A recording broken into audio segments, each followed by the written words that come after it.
Odana Nusingbiduna, Igi Mari, Kungul in Bangladesh is Senate Division the Tari Committee Singapunaduna, Igi Mari, Sangat Nabohanaki, Okoy Punsimare, Senmilon Amadi Chanabikaya, Nenamina, Punbagisatan, Sagat Minabagi Poramjato, Odabuna, UFO, Universal Friendship Organization, Sajagi, Turu Batomi.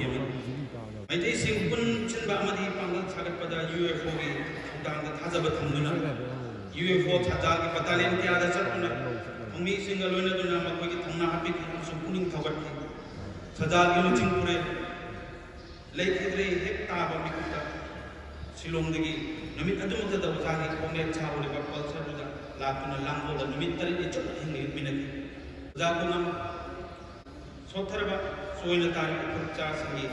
Yaipunaba, Anambasi, Tuna, Pangal, Tokuna, Punarakiba, Mishakamani Habisim, Yampukuna, Silom the Lane, Assam, Tripura, Mizoram, Amadi Meghalaya, Chu in the Tari, Metasi, Unaduna, Akoi Punchi Maria Githak, Maimasi, Senmilon, Hinganabonam, Onaki, Dili Amasun Kasadi, Tuna Pavanaha, Korapuna. Gurugi, Thoubal Pumnamak, Kauhu Tindu Kabada, Masagi, Haksani Tawa, Asun Bakaya, Kanduna, equipped with Napik, the Putara, Tintak, the Sishunik, Meghalaya, Bangladesh, border the Lady Salaaichaa against the Tari Committee, Ngasi, Meghalaya, Citizen Reservation, both Hadabai, Amadi Saruk, oiba, scheme, Amada Pumnamak. Odagin Makad, Honaduna, Olagan Smedi Development Society, Hyper Society, and Same Duna, 2017 register of Tahonki, Amadi citizen of Oibigi, Huxing, Tanbo, Maishupa. Maphamda, Handa, Metric Thagdabani, Hyper, Nipam Samadi, maybe Masama, Makwin school, Chapata kilometer, Home, Salaga school, Kai, Harapata, Makoy, either in Palagi. Cycle among the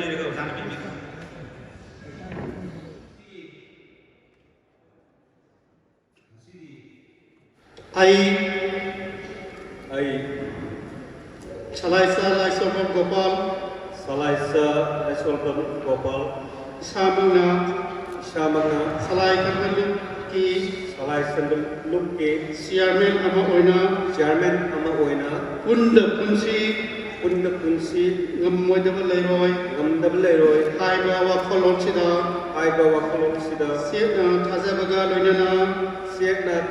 Loinana, Paromdagi Purol Taret, Imaromdagi Purol Taret, Ningsingduna, Salaaichaa Kanba Lup-ki, Pandam, Amadi, Pumnamak, yaauduna, loinana, Lup-ki Kalon, Ngana, Satkani, Amasung, Ayhakna, Numit, Honaduna, Lup asigi, Warep Singh, Thoubal Pangthok Severi. Thank you.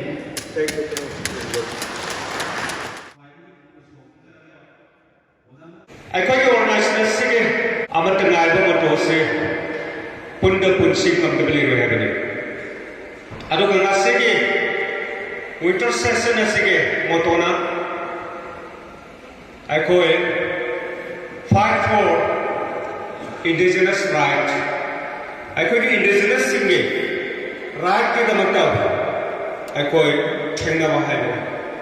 Maramadana asige ekake Mapu pada masjid itu Salaaichaa belum macam senjata lisan sektor Kokngam-gi aku di mark thakna aku hendak se aku di chairman aku logo na leikhidraba aduna mana borga miam na ngada chairman ge aku di thoga amak senabi ba masjid sudah ada tanjani bade ngasi aku di lebar lebar baik pada makin maphamda aku di sabtak skriba aku di Mapu Secretary ke member mayamama aduga Parna district ke Lusingbas aduga aku di tongan sel legal sel ke sports aduga loinana nupi ꯇ꯭ꯔꯥꯏꯕꯦꯜꯒꯤ ꯅꯥꯔꯣꯜꯒꯤ ꯂꯧꯃꯤꯒꯤ ꯈ꯭ꯋꯥꯏ ꯄꯨꯝꯅꯃꯛꯁꯤꯅ ꯑꯃꯠꯇ ꯑꯣꯏꯕ ꯀꯂꯦꯛꯇꯤꯞ effort ꯑꯃꯈꯛ ꯇꯧꯔꯒ ꯑꯩꯈꯣꯏꯒꯤ ꯄꯥꯟꯗꯝꯁꯤ ꯐꯪꯅꯅꯕ ꯍꯣꯠꯅꯕꯗ ꯑꯩꯈꯣꯏ ꯆꯪꯁꯤꯟꯃꯤꯟꯅꯒꯗꯧꯔꯤꯕꯅꯤ ꯃꯔꯝ ꯑꯗꯨꯅ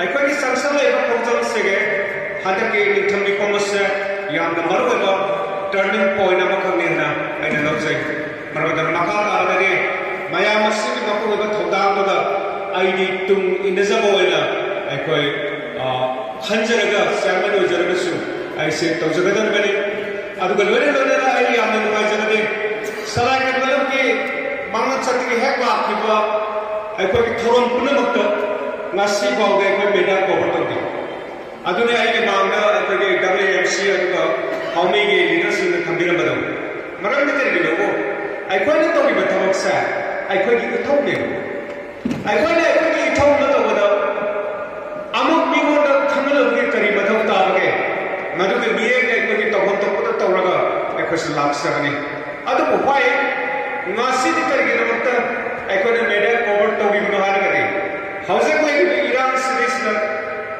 ꯑꯩꯈꯣꯏꯅ ꯈꯔ ꯇꯨꯃꯤꯟꯅ ꯇꯧꯖꯕ ꯃꯆꯥ ꯈꯔꯗꯪ ꯇꯧꯖꯕꯁꯦ ꯃꯁꯤꯗ ꯀꯅꯥꯒꯨꯝꯕ ꯈꯔꯅ ꯁꯂꯥꯏ ꯀꯟꯕ ꯂꯨꯞ ꯍꯥꯏꯁꯤꯕꯨ ꯀꯔꯝꯕꯅꯣꯅꯦ ꯃꯃꯥꯡꯉꯩꯒꯤ ꯑꯗꯨꯒꯤ ꯁꯂꯥꯏꯗꯨꯔꯥ ꯅꯠꯇ꯭ꯔꯒꯅ ꯃꯈꯣꯏꯁꯤꯅ ꯀꯔꯝꯕꯅꯣ ꯍꯥꯏꯕꯒꯤ ꯑꯩꯈꯣꯏꯒꯤ ꯉꯁꯥꯏꯒꯤ ꯃꯅꯨꯡꯗ ꯂꯩꯕꯅ ꯃꯄꯥꯟꯗ ꯂꯩꯕꯅ ꯍꯥꯏꯕꯒꯤ क्वेश्चन फाउबा अखोई समटाइम्स लाखा है अदुना मरम ओइबा अखोई मसे अखोई यामना कॉन्स्टिट्यूशनली लेबल लेगास संविधान के मखादा अखोई लेबल लेगल एक्सपर्ट बयाम को याउना अखोई लेगल सेनन लेना कॉन्स्टिट्यूशन याबा आइन के मनुंद अखोई थम थोपा राइट्स बदो हमने न तत्ता लेगा होनरिबा दुम बक्कम अमनि हसे अखोई खंगनिंग मदिगे राशि से मेडिया कवर तोजबने dan nasiga atopa satamana aikoy amta aikoy ki thoramda atopa organization amta aikoy invite tawti ado ngasi aikoy tawjariba aikoy organization aikoy chakni najaba organization mayama london najaba organization mayama aikoy ngasi invite tawjariba se karigino hai taragadi especially aina aikoy ki wakil ba khaglai jai aikoy ka padam manaba Some and the objectives labor, Sigamba, looks in some organizations, Masia Quina, not the Buka Palma, especially on the following.